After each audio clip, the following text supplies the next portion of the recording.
Assalamualaikum warahmatullahi wabarakatuh. Nama saya Gusfia Rahmi. Hari ini saya akan menjelaskan tentang pendekatan psikoanalisis. Jadi, psikoanalisis ini merupakan suatu mazhab psikologi yang diperkenalkan oleh Sigmund Freud sebagai tokoh utama yang mencetuskan atau mengembangkan teori ini. Psikologis ditemukan dalam usaha untuk menyembuhkan klien yang mengalami gangguan mental ataupun histeria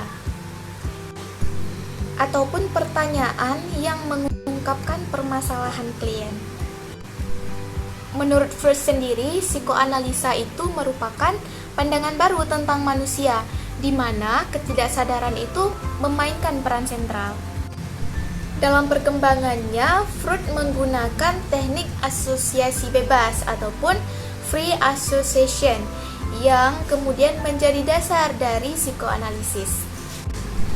Freud juga mengatakan bahwasannya psikoanalisa ini mempunyai keunggulan tersendiri dalam konseling karena ia sangat efektif untuk menyembuhkan klien maupun pasien yang terkena histeria maupun cemas. Lalu, kapan teknik ini ditemukan? Nah, jadi teknik ini ditemukan ketika Freud itu melihat ada pasien yang tidak dapat dihipnotis ataupun tidak menanggapi terhadap sugesti. Assalamualaikum warahmatullahi wabarakatuh. Saya Lydia Sintania akan menjelaskan kelanjutan dari makalah kami, yaitu pandangan psikoanalisa tentang kepribadian manusia. Nah, di mana di sini terdapat topografi kepribadian. Topografi kepribadian ini merupakan teori psikoanalisa yang menjelaskan tentang kepribadian manusia, yang terdiri dari beberapa sub-subsistem. Di sini Freud menjelaskan bahwa kepribadian ini terbagi menjadi 3, yaitu yang pertama alam sadar, dan yang kedua alam prasadar, dan yang ketiga alam bawah sadar. Alam sadar ini adalah menggambarkan bagian dari pikiran yang memegang hal-hal yang kita sadari. Seseorang dapat menjelaskan pengalaman secara verbal dan memikirkannya dengan logis. Misalnya, saya barusan menonton film, dan setelah saya menonton film ini, saya mengungkapkan cerita film yang baru saja saya tonton kepada keluarga saya. Nah, yang kedua adalah alam prasadar. Alam prasadar ini adalah ingatan yang dapat dengan mudah dibawa ke alam sadar ketika kita menginginkannya dan mencoba kembali.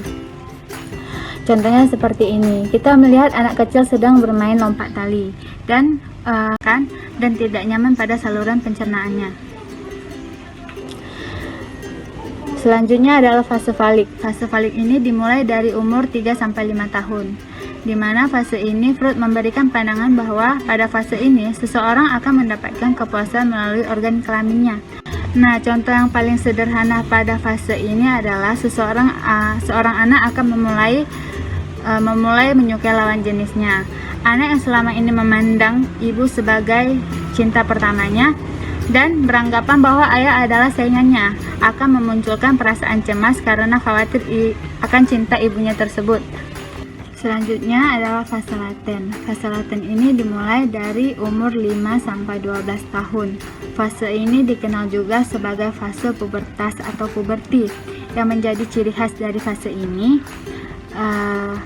seseorang akan mulai merasa malu dan mulai mementingkan aspek moral atau aspek estetikanya sendiri.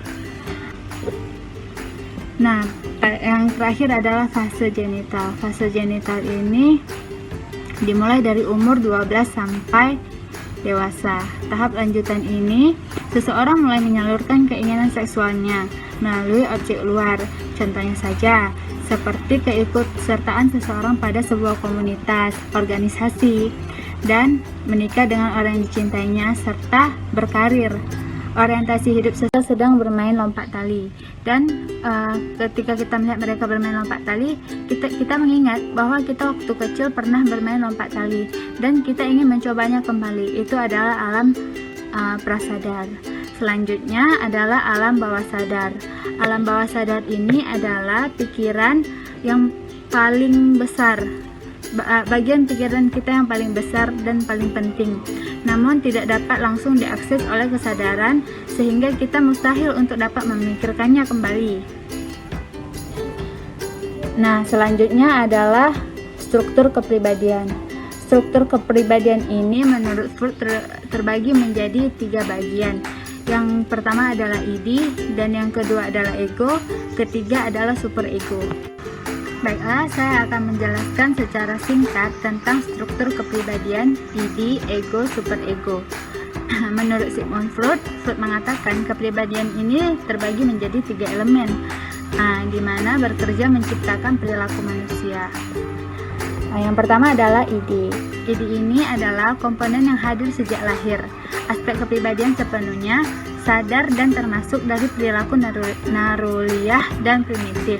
Id juga didorong oleh prinsip kesenangan dan kepuasan segera dari semua keinginan dan kebutuhan. Dan selanjutnya adalah ego. Ego ini adalah kepribadian yang bertanggung jawab untuk menangani dengan realitas. Menurut Freud, perkembangan kepribadian ini terdiri dari beberapa tahap, yaitu tahap oral, anal, falik, laten, dan genital. Selanjutnya fase oral. Fase oral ini dimulai dari 0 sampai 1 tahun, di mana seseorang akan mendapatkan kesenangan melalui segala sesuatu yang masuk dari mulutnya. Contohnya adalah aktivitas kita makan, minum, dan menghisap jari. Dan yang kedua adalah fase anal. Fase anal ini di sini fase di mana kesenangan bayi yang memulai umur dari 1 sampai 3 tahun. Kesenangan bayi yang akan didapat dari aktivitas buang air besar yang menggambarkan kepuasan karena hilangnya rasa tertekan dan tidak nyaman pada saluran pencernaannya. Selanjutnya adalah fase falik. Fase falik ini dimulai dari umur 3 sampai 5 tahun. Di mana fase ini Freud memberikan pandangan bahwa pada fase ini seseorang akan mendapatkan kepuasan melalui organ kelaminnya. Contoh yang paling sederhana pada fase ini adalah seorang anak akan memulai menyukai lawan jenisnya. Anak yang selama ini memandang ibu sebagai cinta pertamanya dan beranggapan bahwa ayah adalah saingannya akan memunculkan perasaan cemas karena khawatir akan cinta ibunya tersebut. Selanjutnya adalah baiklah, di sini saya akan melanjutkan paparan makalah kami, di mana saya akan menjelaskan tentang dinamika kepribadian dan juga mekanisme pertahanan ego. Yang pertama, terlebih dahulu saya akan menjelaskan tentang dinamika kepribadian, di mana dinamika kepribadian terdapat dari cara-cara id, ego, dan superego memperlakukan atau menguasai nafsu-nafsu si individu. Di sini peran ego pun sangat penting dan juga didukung oleh si superego. Adapun macam-macam dinamika kepribadian, yang pertama itu ada insting, di mana insting merupakan sumber energi atau psikis yang mengarahkan tindakan si individu untuk menerima suatu keadaan gitu, atau menerima kenyataannya gitu. Kemudian ada kecemasan, di mana kecemasan adalah rasa khawatir terhadap keinginan atau tuntutan si individu itu tidak terpenuhi atau tidak sesuai dengan yang diharapkan, seperti itu. Kemudian ada mekanisme pertahanan ego, di mana mekanisme pertahanan ego itu adalah strategi psikologis yang dilakukan seseorang untuk mempertahankan jati dirinya dan juga untuk menerima suatu kenyataan, menerima sesuatu kejadian itu sesuai dengan kenyataan gitu. Kemudian ada pun macam-macam mekanisme pertahanan ego. Yang pertama itu ada represi, di mana represi itu adalah suatu kejadian yang bersifat traumatis gitu, dan dia ingin melupakan kejadian tersebut gitu. Bisa saya berikan contoh sederhana seperti individu yang mengalami trauma tentang tsunami gitu kan. Nah, mungkin ketika ada gempa sedikit, si individu ini langsung berprasangka gitu, oh ini gempa ini akan berpotensi tsunami gitu. Kenapa dia berprasangka gitu atau beranggapan gitu? Karena dia sudah trauma dengan kejadian tahun lalu gitu. Nah, kemudian itu ada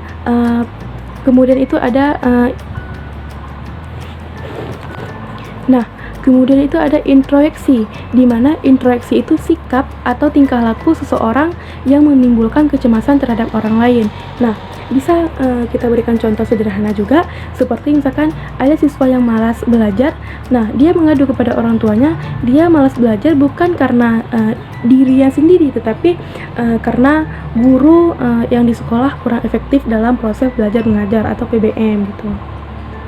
Nah, kemudian ada introyeksi, di mana introyeksi itu adalah ego yang menyalahkan dirinya sendiri, itu lebih menyalahkan dirinya sendiri tentang suatu hal atau kejadian gitu yang telah terjadi gitu. Misalkan saja seperti meninggal ayahnya gitu. Nah, dia beranggapan bahwa ayah yang meninggal karena dia gitu. Mungkin karena dia beranggapan seperti ini, karena ketika itu ayah dia pergi bersama dia ke perjalanan jauh bersama dia gitu. Lalu mereka kecelakaan gitu. Baiklah, di sini saya akan melanjutkan paparan makalah kami, di mana saya akan menjelaskan tentang dinamika kepribadian dan juga mekanisme pertahanan ego. Nah, yang pertama, terlebih dahulu saya akan menjelaskan tentang dinamika kepribadian, di mana dinamika kepribadian terdapat dari cara-cara id, ego, dan superego memperlakukan atau menguasai nafsu-nafsu si individu.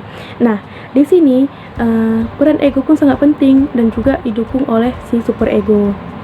Nah, adapun macam-macam dinamika kepribadian, yang pertama itu ada insting, di mana insting merupakan sumber energi atau psikis yang mengarahkan tindakan si individu untuk menerima suatu keadaan gitu, atau menerima kenyataannya gitu.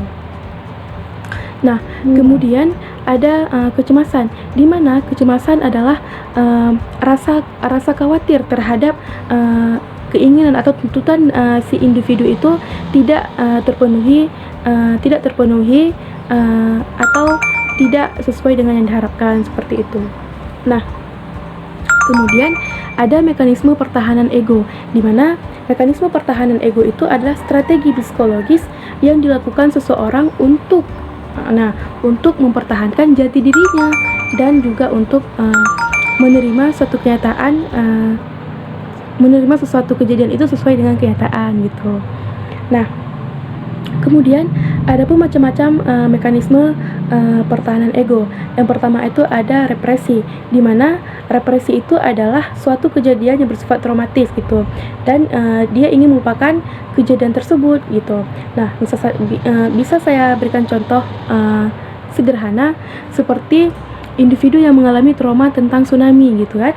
Nah, mungkin ketika ada gempa sedikit, si individu ini langsung berprasangka gitu, oh ini gempa ini akan berpotensi tsunami gitu. Kenapa dia berprasangka gitu atau beranggapan gitu? Karena dia sudah trauma dengan kejadian tahun lalu gitu. Nah, kemudian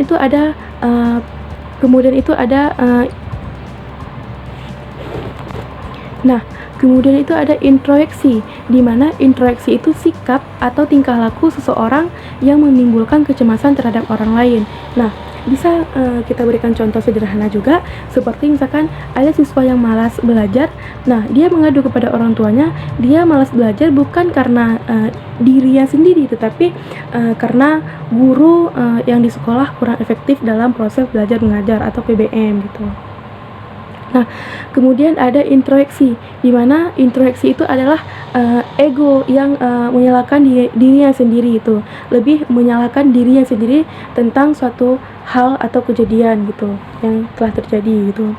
Misalkan saja seperti meninggal ayahnya gitu. Nah, dia beranggapan bahwa ayah yang meninggal karena dia gitu. Mungkin karena dia beranggapan seperti ini karena ketika itu ayah dia pergi bersama dia ke perjalanan jauh bersama dia gitu. Lalu mereka kecelakaan gitu. Nah, dengan begitu si anak itu pun beranggapan bahwa meninggalnya ayah dia itu dikarenakan karena dia. Karena kenapa? Dia yang mengajak ayahnya buat pergian jauh gitu. Nah, di sini dia itu mempersalahkan dirinya sendiri gitu atas meninggal ayahnya. Dan kemudian ada yang terakhir itu ada regresi di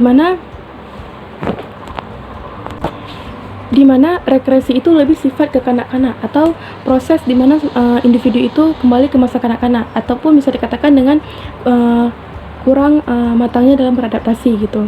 Nah, di sini bisa kita berikan contoh seperti anak yang berusia 6 tahun dan balita gitu. Nah, di sini anak yang berusia 6 tahun merasa cemburu dengan adiknya karena kenapa? Ibunya itu sering menggendongnya dan si kakaknya ini pun ingin diperlakukan hal yang sama seperti adiknya di sini. Nah, dengan begitu si kakaknya ini merasa bahwa ibunya itu lebih menyayangi adiknya itu. Dalam artian dia cemburu terhadap adiknya gitu. Nah, padahal si ibu dia ini sama-sama menyayangi kedua anaknya gitu. Nah, tidak memilih kasih dalam artian tidak memilih kasih gitu. Dan si kakak ini pun merasa cemburu terhadap adiknya gitu karena ibunya sering menggendongnya gitu. Dan si kakak dia ini pun juga ingin digendong seperti adiknya. Dia juga ingin diperlakukan sama seperti adiknya gitu. Nah, mungkin cukup sekian paparan saya. Mohon maaf jika banyak kesalahan dan kehilafan saya dalam berbicara. Saya mohon maaf dan selanjutnya akan dijelaskan oleh teman saya. Terima kasih atas perhatiannya. Dadah. Bagian teknik psikoanalisa. Alangkah baiknya dulu ketika kita ingin menjelaskan tentang teknik psikoanalisa, kita mengetahui dulu tentang apa itu teknik psikoanalisa. Nah, teknik psikoanalisa ini adalah suatu teknik yang mana teknik ini dilakukan oleh seorang terapis dengan cara apa? Dengan cara menggali pengalaman dan permasalahan terapisnya di waktu masa kecil atau kanak-kanak. Maka teknik ini itu lebih mengutamakan pada masa kanak-kanak. Dan harus kita ketahui lagi bahwa teknik psikoanalisa ini dipelopori oleh Sigmund Freud. Nah, yang mana Sigmund Freud ini pada masa dulu pun telah terdapat masalah pada masa kanak-kanak. Maka ketika Sigmund Freud membuat suatu teknik psikoanalisa ini lebih mengedepankan atau lebih mengutamakan tentang kanak-kanak. Nah, setelah kita mengetahui tentang pengertian atau makna dari teknik psikoanalisa ini, kita masuki kepada teknik psikoanalisa ini tersendiri. Apa saja sih teknik-teknik psikoanalisa ini? Nah, sebelum itu kita mesti mengetahui dulu juga nih, teknik itu adalah suatu tata cara penerapan ilmu, yaitu cara-cara penerapan ilmu yang telah kita dapatkan untuk menyelesaikan masalah individu manusia gitu. Jadi, teknik itu adalah suatu tata cara. Nah, jadi bagaimana sih Sigmund Freud membuat di teknik psikoanalisa ini? Ada di sini menurut referensi yang saya dapat ada 4 teknik yang Sigmund Freud kemukakan untuk mengentaskan permasalahan manusia. Yang pertama yaitu asosiasi bebas, yang kedua yaitu interpretasi mimpi, dan yang ketiga adalah transference, and the last one yang terakhir adalah resistensi. Ada 4 teknik tersebut yang dikemukakan oleh Sigmund Freud dalam teknik psikoanalisa ini. Kita lanjut kepada teknik yang pertama yaitu asosiasi bebas. Nah, dari judulnya saja dapat kita pahami bahwa asosiasi bebas mengemukakan sesuatu pendapat. Di sini adalah teknik yang digunakan oleh Sigmund Freud kepada kita dengan cara penyembuhan dengan cara berbicara.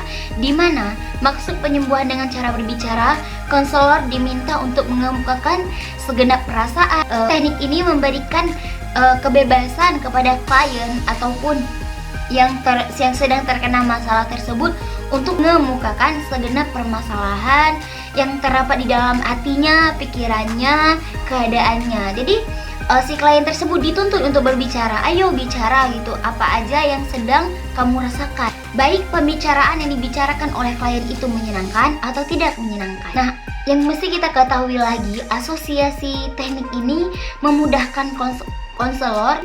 Fungsi dari asosiasi bebas ini agar si klien tersebut dapat menghubungkan perasaan yang dirasakan saat ini atau sekarang ini dihubungkan dengan masa lalu. Intinya tidak luput atau tidak terlepas dari pengalaman masa lalu. Sangat dituntut untuk si klien berbicara, karena yang berbicara di teknik ini adalah si klien tersebut. Si klien tidak diberi batasan dalam pembicaraannya, karena di sini adalah menggunakan teknik asosiasi bebas apapun yang akan diutarakannya. Selanjutnya, teknik yang kedua yang digunakan oleh Sigmund Freud adalah interpretasi mimpi. Nah, berbicara tentang interpretasi mimpi, kita mesti mengetahui dulu bahwa interpretasi itu adalah suatu penafsiran atau tafsiran, sedangkan mimpi itu adalah mimpi. Maka di teknik ini adalah interpretasi mimpi, mengemukakan segenap mimpi. Nah, penjelasan dari teknik interpretasi mimpi. Interpretasi ini adalah mana si klien mengemukakan segenap mimpinya kepada konselor. Nah, apa sih tujuan klien mengemukakan mimpi terhadap konselor? Sebenarnya apa itu mimpi? Nah, di teknik ini Sigmund Freud mengartikan bahwa fungsi mimpi adalah segenap dorongan, kebutuhan atau ekspresi seseorang yang tidak disadari akan direpresi dan termanifest dalam mimpinya. Maka itu adalah fungsi mimpi. Inti dari interpretasi mimpi ini adalah di mana klien diajak oleh konselor untuk menafsirkan mimpi-mimpi yang dialami ketika ia tidur, dan konselor mengajak si klien untuk menafsirkan mimpi tersirat dalam mimpinya. Mimpi tersebut berhubungan dengan dorongan ketidaksadarannya. Maka itu adalah interpretasi mimpi. Teknik ini yang digunakan oleh Sigmund Freud, teknik yang kedua. Nah, si klien tersebut, jadi konselor dan klien ketika klien mengungkapkan mimpinya, maka sama-sama konselor mengajak klien untuk menafsirkan apa sih maksud dari mimpi si klien tersebut. Yang selanjutnya adalah analisis transferensi. Nah, yang selanjutnya adalah analisis transferensi. Ini adalah teknik yang ketiga yang dikemukakan oleh Sigmund Freud. Dari analisis transferensi ini adalah pengalihan sikap, perasaan, dan khayalan si pasien. Ketika teknik transferensi ini dijalankan, maka akan muncul perasaan benci, perasaan khawatir, kecemasan, ketidaksukaan kepada yang diungkapkan oleh klien, yang mana objek sasaran kebencian tersebut atau kecemasan tersebut adalah konselor itu tersendiri. Maka di sini seolah-olah si klien mengungkapkan perasaan tersebut lagi kepada konselor. Sebenarnya perasaan tersebut bukan diungkapkan kepada konselor, akan tetapi di sini konselor segoyanya konselor yang menjadi orang yang dibenci tersebut atau orang yang dicemaskan tersebut. Setelah si klien mengungkapkan ataupun menceritakan segala pengalaman ataupun kecemasan terhadap masa lalu yang mana konselor menjadi objeknya, maka di sini tugas konselor ada menganalisis pengalaman si klien pada masa kecilnya, guys. Pengalaman klien di masa kecilnya. Jadi ketika si klien mengungkapkan, maka langsung oleh si konselor untuk menganalisis atau menganalisa terhadap perkataan klien. Terutama yang terpenting adalah hal-hal yang menghambat perkembangan kepribadiannya.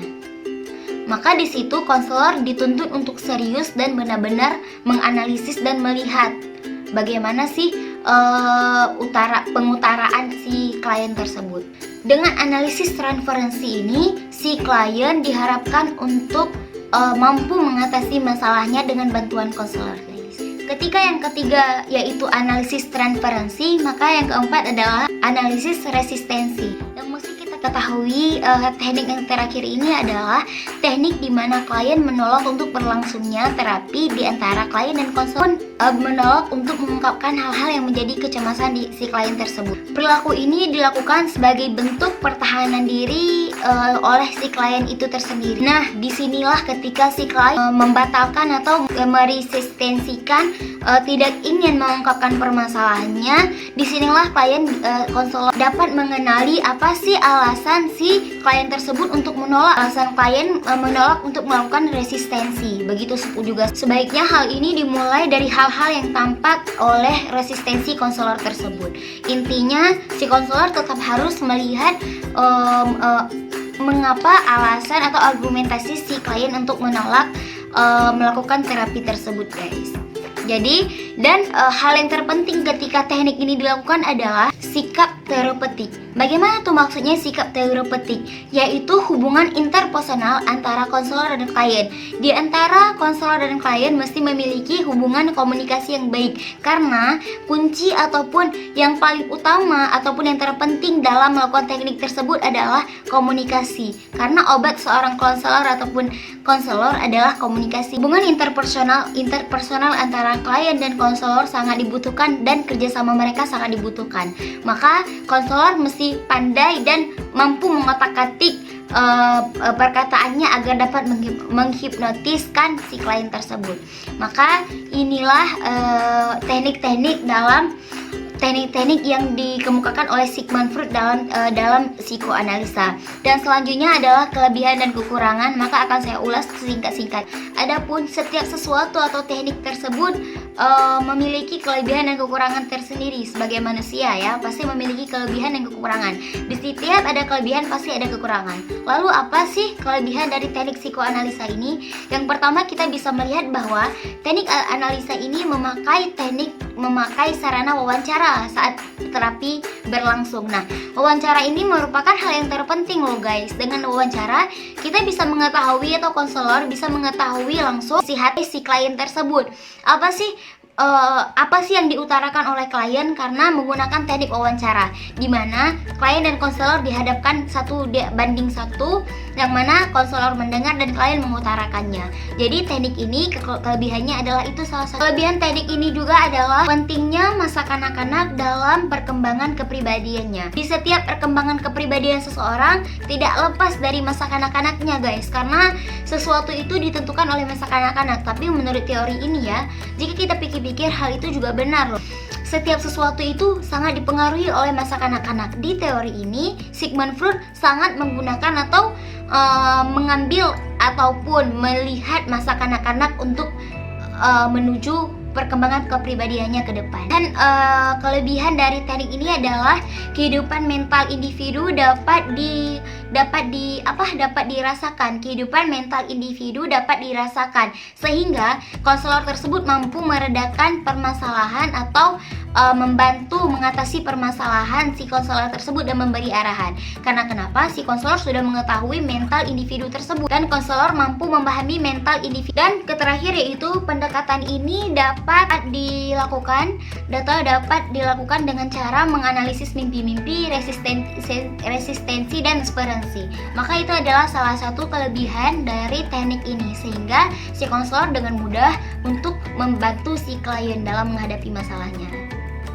Dan selanjutnya adalah kekurangannya. Teman-teman, jadi salah satu yang menjadi kekurangan dari teknik ini adalah terlalu menekankan masa lalu. Boleh sih menekankan masa lalu, tapi di teknik ini seolah-olah kehidupan ditentukan oleh masa lalu. Padahal kehidupan seseorang tidak selalu ditentukan oleh masa lalu. Dia bisa merubah hidupnya di masa sekarang. Mungkin ada sebagian orang yang buruk di masa lalu, akan tetapi di masa hidupnya sekarang lebih cerah dan lebih menguntungkan. Namun sayangnya teknik ini hanya sangat memperdulikan masa lalu atau seolah-olah hidup ini hanya ditentukan oleh masa lalu. Maka ini merupakan salah satu kekurangan dari teknik psikoanalisa. Dan selanjutnya adalah terlalu minimalisirkan rasionalitas. Dan ini juga bisa dilihat dari kekurangannya, kurang efisien dari segi waktu dan biaya. Bagaimana sih waktu pelaksanaannya, kapan dan bagaimana biaya yang ditentukan oleh konselor tersebut. Dan yang terakhir, kekurangan dari teknik ini adalah pandangan yang terlalu deterministik, nilai terlalu merendahkan martabat manusia. Mungkin ini aja kekurangan dari teknik ini. Semoga ini bermanfaat untuk kalian semua. Oke guys. Assalamualaikum warahmatullahi wabarakatuh. Nah teman-teman, perkenalkan nama saya Niswatul Khairah. Saya kelompok 1. Saya akan melanjutkan penjelasan dari teman-teman saya tentang pengaplikasian pendekatan psikoanalisa dalam psikologi konseling. Nah sebelum jauh kita membahas bagaimana sih sebenarnya penerapan psikoanalisa ini dalam psikologi konseling, saya akan sedikit mengulang apa itu pendekatan psikoanalisa. Nah, pendekatan psikoanalisa adalah pendekatan yang dikembangkan oleh Sigmund Freud, di mana beliau mengatakan bahwasanya struktur kepribadian manusia itu terdiri dari 3 unsur. Yang pertama id, yang kedua ego, yang ketiga super ego. Nah, selanjutnya Freud juga mengatakan bahwasanya segala sesuatu yang dialami oleh individu, oleh seseorang itu dipengaruhi oleh pengalaman masa kanak-kanak. Nah, selanjutnya psikologi konseling. Apa itu psikologi konseling?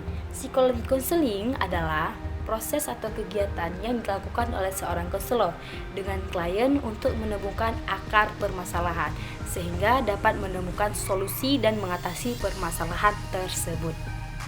Nah, selanjutnya sesuai dengan materi kita hari ini, bagaimana sih sebenarnya pengaplikasian atau penerapan pendekatan psikoanalisa dalam psikologi konseling. Nah, sebelumnya Freud juga pernah melakukan atau menerapkan pendekatan ini kepada pasien yang tidak sadar. Namun beda halnya dengan biografi Freud yang berasal atau profesinya itu sebagai dokter. Nah, di sini konselor bisa menggunakan pendekatan ini untuk menghadapi klien yang sedang melamun. Artinya, pada saat klien datang kepada konselor dan ingin menceritakan permasalahannya, si klien ini banyak melamun dan banyak menyembunyikan hal-hal yang tidak ingin dia ceritakan kepada konselor. Oleh karena itu, di sini konselor bisa menggunakan pendekatan ini untuk melakukan proses konseling. Bagaimana caranya? Yang pertama, konselor harus menghubungkan atau menggunakan kata-kata dan kalimat yang dapat menstimuluskan si klien, sehingga tanpa disadari klien akan berbicara dan bersedia untuk melakukan proses konseling. Nah, selanjutnya seperti yang kita ketahui bahwasanya pendekatan psikoanalisa ini kan menekankan ke alam tidak sadar si klien ini. Nah, oleh karena itu kata-kata yang digunakan oleh konselor tadi berfungsi sebagai titik tolak untuk menghubungkan konselor dengan si klien. Nah, saya juga akan memberikan satu cuplikan atau dialog yang dilakukan oleh konselor dan klien. Nah, di sini si klien adalah remaja yang berusia 16 tahun dan dia seorang yang berprestasi dan juga cerdas. Namun dia memiliki penyakit depresi dan kecemasan sehingga pada saat dia melakukan proses konseling dia melamun. Nah, Ki, saya tidak ingin berbicara hari ini. Kemudian konselor menjawab, apakah kamu ingin menyampaikan kenapa kamu tidak ingin berbicara? Kemudian si Ki menjawab lagi, mengapa ibu terus memaksa hal yang tidak saya sukai? Bukankah saya sudah bilang saya tidak ingin berbicara hari ini? Nada suaranya sudah mulai marah. Bisakah ibu pergi dari belakang saya? Ibu tidak peduli kepada saya, bukan? Nah, kata-kata yang dikeluarkan oleh kalian itu nadanya sudah mulai marah. Artinya dia memang tidak ingin berbicara. Kemudian si konselor menjawab, mengapa kamu mengatakan saya tidak peduli kepadamu? Nah, cuplikan di atas menunjukkan bahwasanya si klien ini menutupi sesuatu yang tidak ingin dia ceritakan. Nah, setelah konselor melakukan proses konseling dan konselor itu paham tentang segala sesuatu yang dialami oleh klien, barulah konselor mengetahui bahwasanya si klien ini mengalami penyakit depresi dan kecemasan dan sudah melakukan pengobatan lebih kurang selama 1 tahun dan tidak juga kunjung sembuh. Nah, oleh karena itu perbuatan atau penyakit yang dialami oleh klien ini berasal dari mulai timbul dari sejak dia kanak-kanak. Nah, karena orang tuanya si ayah dari remaja ini selalu mengkritik dan tidak menyukai segala sesuatu yang dilakukan oleh si klien ini. Nah, padahal di mata keluarga dan teman-temannya si klien ini adalah remaja yang sangat cerdas. Nah, karena perilaku orang tua inilah yang membuat anak merasa depresi dan cemas. Dan karena tidak bisa membuat ayahnya ini senang. Nah, oleh karena itu setelah konselor mengkaji lebih ke dalam, kata-kata yang diutarakan oleh si klien tersebut mengandung makna dia marah kepada ayahnya, namun dia utarakan kepada si konselor. Seperti yang kita ulang dialog tadi, kan dia mengatakan, bukankah ibu tidak peduli terhadap saya? Itu adalah perwakilan kata-kata dia yang ingin dia sampaikan kepada ayahnya, karena ayahnya tidak peduli apapun yang dilakukan seperti itu. Nah, oleh karena itu seorang konselor harus dapat memahami setiap kata yang diutarakan oleh si kliennya seperti itu. Nah, teman-teman, setelah mendengar penjelasan saya tadi tentang pengaplikasian pendekatan psikoanalisa yang dapat dilakukan oleh konselor, kita dapat memahami bahwasanya pendekatan psikoanalisa ini adalah pendekatan yang menitik beratkan pada pengalaman masa lalu klien. Nah, pendekatan psikoanalisa ini juga dapat digunakan oleh klien untuk menghadapi peserta didik yang memiliki permasalahan mendalam. Artinya dia tidak ingin berbicara dan tidak berani mengutarakan permasalahannya, maka konselor bisa menggunakan pendekatan psikoanalisa ini dengan melihat pengalaman-pengalaman masa lalu si peserta didik ini. Nah, untuk itu itulah penjelasan saya tentang bagaimana pengaplikasian pendekatan psikoanalisa dalam psikologi konseling. Selanjutnya akan dijelaskan oleh teman saya. Terima kasih atas segala perhatiannya. Lebih kurang saya mohon maaf. Assalamualaikum warahmatullahi wabarakatuh. Assalamualaikum warahmatullahi wabarakatuh. Nah, teman-teman, perkenalkan, nama saya Nisbatul Khairah. Saya kelompok 1. Saya akan melanjutkan penjelasan dari teman-teman saya tentang pengaplikasian pendekatan psikoanalisa dalam psikologi konseling. Nah, sebelum jauh kita membahas bagaimana sih sebenarnya penerapan psikoanalisa ini dalam psikologi konseling, saya akan sedikit mengulang apa itu pendekatan psikoanalisa. Nah, pendekatan psikoanalisa adalah pendekatan yang dikembangkan oleh Sigmund Freud, di mana beliau mengatakan bahwasanya struktur kepribadian manusia itu terdiri dari 3 unsur. Yang pertama id, yang kedua ego, yang ketiga super ego. Nah, selanjutnya Freud juga mengatakan bahwasanya segala sesuatu yang dialami oleh individu, oleh seseorang itu dipengaruhi oleh pengalaman masa kanak-kanak. Nah, selanjutnya psikologi konseling. Apa itu psikologi konseling? Psikologi konseling adalah proses atau kegiatan yang dilakukan oleh seorang konselor dengan klien untuk menemukan akar permasalahan sehingga dapat menemukan solusi dan mengatasi permasalahan tersebut.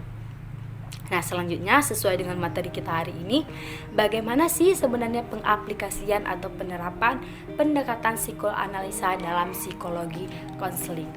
Nah, sebelumnya Freud juga pernah melakukan atau menerapkan pendekatan ini kepada pasien yang tidak sadar. Namun beda halnya dengan biografi Freud yang berasal atau profesinya itu sebagai dokter. Nah, di sini konselor bisa menggunakan pendekatan ini untuk menghadapi klien yang sedang melamun. Artinya, pada saat klien datang kepada konselor dan ingin menceritakan permasalahannya, si klien ini banyak melamun dan banyak menyembunyikan hal-hal yang tidak ingin dia ceritakan kepada konselor. Oleh karena itu, di sini konselor bisa menggunakan pendekatan ini untuk melakukan proses konseling. Bagaimana caranya? Yang pertama, konselor harus menghubungkan atau menggunakan kata-kata dan kalimat yang dapat menstimuluskan si klien, sehingga tanpa disadari klien akan berbicara dan bersedia untuk melakukan proses konseling. Nah, selanjutnya seperti yang kita ketahui bahwasanya pendekatan psikoanalisa ini kan menekankan ke alam tidak sadar si klien ini. Nah, oleh karena itu kata-kata yang digunakan oleh konselor tadi berfungsi sebagai titik tolak untuk menghubungkan konselor dengan si klien. Nah, saya juga akan memberikan satu cuplikan atau dialog yang dilakukan oleh konselor dan klien. Nah, di sini si klien adalah remaja yang berusia 16 tahun dan dia seorang yang berprestasi dan juga cerdas. Namun dia memiliki penyakit depresi dan kecemasan, sehingga pada saat dia melakukan proses konseling dia melamun. Nah, Ki, saya tidak ingin berbicara hari ini. Kemudian konselor menjawab, apakah kamu ingin menyampaikan? Kenapa kamu tidak ingin berbicara? Kemudian si Ki menjawab lagi, Mengapa ibu terus memaksa hal yang tidak saya sukai? Bukankah saya sudah bilang saya tidak ingin berbicara hari ini? Nada suaranya sudah mulai marah. Bisakah ibu pergi dari belakang saya? Ibu tidak peduli kepada saya, bukan? Nah, kata-kata yang dikeluarkan oleh kalian itu nadanya sudah mulai marah. Artinya dia memang tidak ingin berbicara. Kemudian si konselor menjawab, mengapa kamu mengatakan saya tidak peduli kepadamu? Nah, cuplikan di atas menunjukkan bahwasanya si klien ini menutupi sesuatu yang tidak ingin dia ceritakan. Nah, setelah konselor melakukan proses konseling dan konselor itu paham tentang segala sesuatu yang dialami oleh klien, barulah konselor mengetahui bahwasanya si klien ini mengalami penyakit depresi dan kecemasan dan sudah melakukan pengobatan lebih kurang selama 1 tahun dan tidak juga kunjung sembuh. Nah, oleh karena itu perbuatan atau penyakit yang dialami oleh klien ini berasal dari mulai timbul dari sejak dia kanak-kanak. Nah, karena orang tuanya, si ayah dari remaja ini selalu mengkritik dan tidak menyukai segala sesuatu yang dilakukan oleh si klien ini. Nah, padahal di mata keluarga dan teman-temannya, si klien ini adalah remaja yang sangat cerdas. Nah, karena perilaku orang tua inilah yang membuat anak merasa depresi dan cemas. Dan karena tidak bisa membuat ayahnya ini senang. Nah, oleh karena itu, setelah konselor mengkaji lebih dalam, kata-kata yang diutarakan oleh si klien tersebut mengandung makna dia marah kepada ayahnya. Namun dia utarakan kepada si konselor. Seperti yang kita ulang dialog tadi, kan dia mengatakan, bukankah ibu tidak peduli terhadap saya? Itu adalah perwakilan kata-kata dia yang ingin dia sampaikan kepada ayahnya, karena ayahnya tidak peduli apapun yang dilakukan, seperti itu. Nah, oleh karena itu seorang konselor harus dapat memahami setiap kata yang diutarakan oleh si kliennya, seperti itu. Nah, teman-teman, setelah mendengar penjelasan saya tadi tentang pengaplikasian pendekatan psikoanalisa yang dapat dilakukan oleh konselor, kita dapat memahami bahwasanya pendekatan psikoanalisa ini adalah pendekatan yang menitik beratkan pada pengalaman masa lalu klien. Nah, pendekatan psikoanalisa ini juga dapat digunakan oleh klien untuk menghadapi peserta didik yang memiliki permasalahan mendalam. Artinya dia tidak ingin berbicara dan tidak berani mengutarakan permasalahannya, maka konselor bisa menggunakan pendekatan psikoanalisa ini dengan melihat pengalaman-pengalaman masa lalu si peserta didik ini. Nah, untuk itu itulah penjelasan saya tentang bagaimana pengaplikasian pendekatan psikoanalisa dalam psikologi konseling. Selanjutnya akan dijelaskan oleh teman saya. Terima kasih atas segala perhatiannya. Lebih kurang saya mohon maaf. Assalamualaikum warahmatullahi wabarakatuh.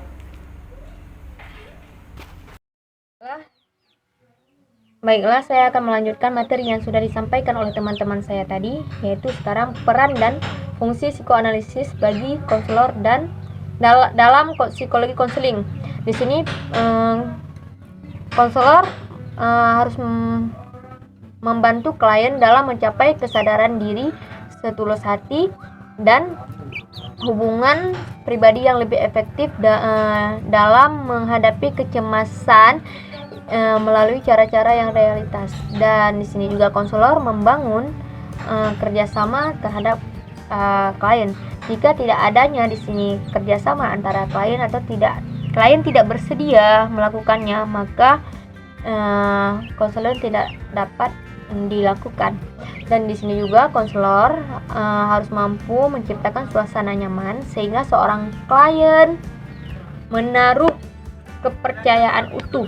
Seutuhnya dia menaruhkan kepercayaan kepada konselornya. Karena sikap nyaman dan adanya kepercayaan tadi. Dan setelah itu, setelah adanya kenyamanan dan adanya kerjasama serta kepercayaan, konseling dilakukan. Dan saya itu juga konselor menceritakan keluh kesal atau masalah yang sedang dia hadapi. Di sini juga tugas konselor yaitu mendengarkan. mendengarkan sepenuh hati, mendengarkan, benar-benar mendengarkan. Karena setelah mendengarkan, tugas seorang konselor yaitu menafsirkan. Nah, ketika seorang konselor ini menafsirkan apa yang dia dengar, ketika dia juga tidak mendengarkan dengan baik, maka penafsiran itu akan salah. Yang dia tafsirkan itu salah. Oleh karena itulah perlunya pendengaran yang utuh. Selanjutnya juga seorang konselor memberi perhatian kepada resistensi yaitu atau posisi sebuah perilaku, sikap perilaku. Itu yang diberikan. Seperti misalnya yang seperti Khaira katakan tadi, ada dialog dia yaitu seorang klien mengatakan, ibu peduli apa terhadap saya? Ibu kan tidak peduli terhadap saya. Ya seperti itu ya. Di situ seorang konselor tuh harus memahami kenapa klien saya berkata seperti ini terhadap saya. Disitulah harus adanya pemahaman khusus, harus mengerti. Karena setelah konselor ini kan mengetahui, banyak dikitnya seorang konselor ini harus sudah tahu apa yang sudah dia alami sebelumnya. Jadi sebenarnya perkataan itu dia lampiaskan kepada ayahnya, namun karena dia tidak berani terhadap ayahnya yang menyakiti dia, yang tidak peduli akan dia lampiaskanlah perkataan itu terhadap kita, klien gitu. Terhadap kita, konselor. Nah, kita tidak boleh membalas perkataan kok gitu, nggak boleh itu. Kita seorang konselor tuh harus memiliki kesabaran yang ekstra ya. Dan konselor ini juga harus peka terhadap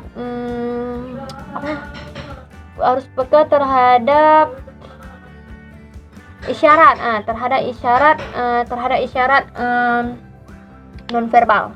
Ya, nonverbal itu bukan melalui perkataan, tapi melalui misalnya lirik mata, anggukan kepala atau gerakan kaki. Saat dia bercerita, dia mengketuk-ketuk kaki. Itu isyarat. Kita harus peka terhadap hal-hal yang kecil seperti itu.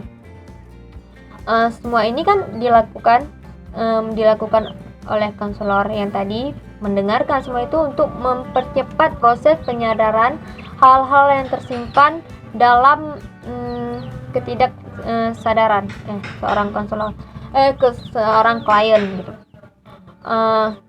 Kita beri dia bagaimana cara dia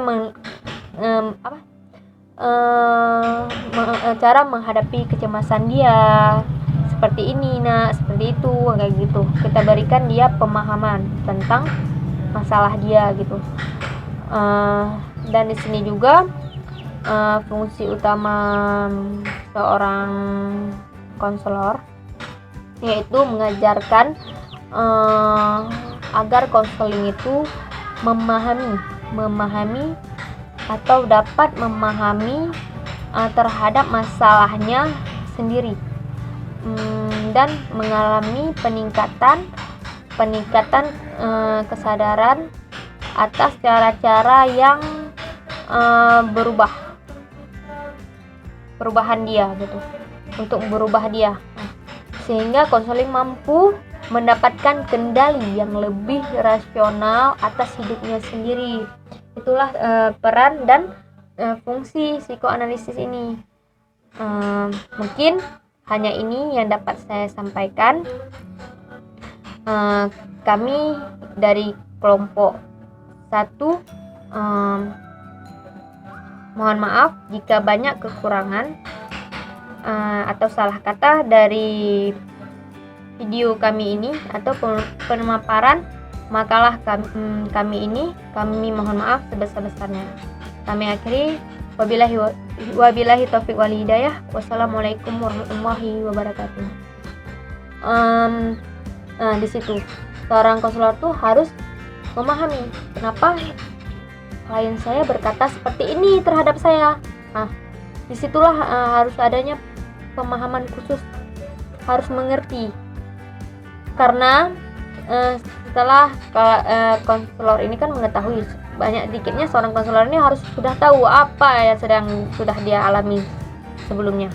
Jadi sebenarnya perkataan itu dia lampiaskan kepada ayahnya, namun karena dia tidak berani terhadap ayahnya yang menyakiti dia, yang tidak peduli akan dia lampiaskanlah perkataan itu terhadap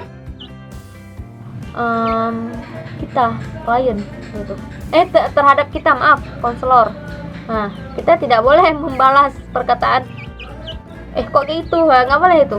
Kita seorang konselor tuh harus memiliki kesabaran yang ekstra ya. Dan konselor ini juga harus peka terhadap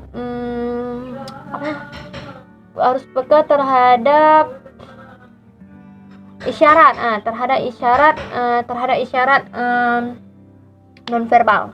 Ya, nonverbal itu bukan melalui perkataan, tapi melalui misalnya lirik mata, anggukan kepala atau gerakan kaki saat dia bercerita, dia mengketuk-ketuk kaki.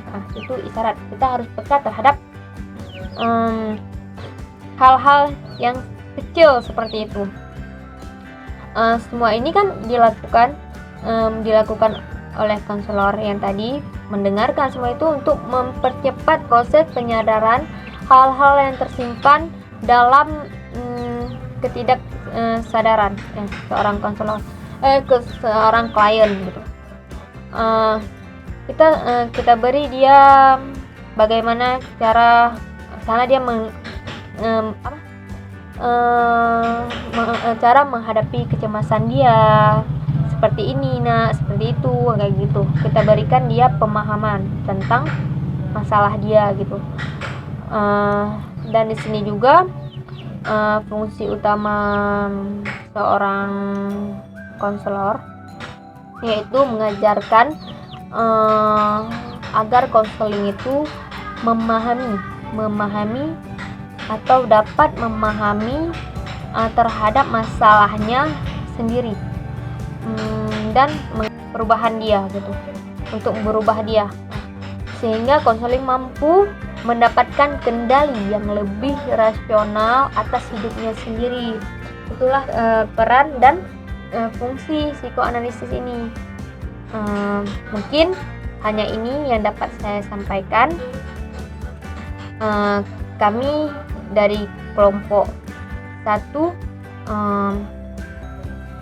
mohon maaf jika banyak kekurangan atau salah kata dari video kami ini atau pemaparan makalah kami ini.